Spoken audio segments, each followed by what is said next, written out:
వచ్చి 2 ఏళ్ళు అవుతుంది. రైతులందరూ రోడ్డు ఎక్కడానికి కారణం ఏంటి? ఈ పొగాకు అమ్మక రైతులు ఇబ్బందులు పడతారు. రకరకాలుగా ఏ రేట్లు లేక, పండించిన పంట అమ్ముకోలేక, అది కొనలేక నానా తిప్పలు పడుతున్నాం. ఇప్పుడు ఎప్పుడో అమ్మాల్సిన పొగాకు ఇప్పుడు కనీసం బ్యానీకి వచ్చి మనకు 36 క్వింటాలు చిల్లరలు ఇస్తే కనీసం 16 క్వింటాలు అమ్మలేకపోతే దాంతోనే ఇబ్బంది పడుతున్నాం. ఇబ్బంది పడే దాంతో ఆ ఇబ్బంది కోసం ఎవరు ఒక చేయండి న్యాయం చేస్తామని అడగదామని ఇక్కడికి వచ్చినాం. ప్రభుత్వంలో చంద్రబాబు నాయుడు గారు రైతు ప్రభుత్వం అంటున్నాడుగా ఈ ప్రభుత్వం.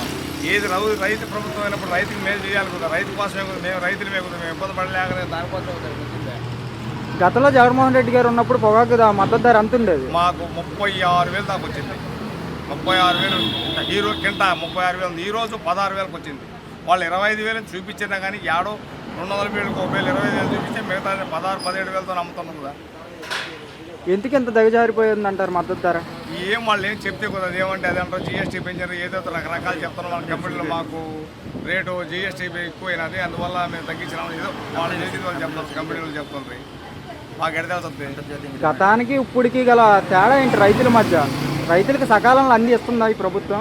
ఏమంది? ఇప్పుడు రైతు పండించిన పంట అమ్మితే అందించినట్టే కదా, రైతుకి అందకనే కదా ఈరోజు ఇబ్బంది పడి రోడ్లు ఎక్కడో ఇబ్బంది పడడం కారణం అదే కదా.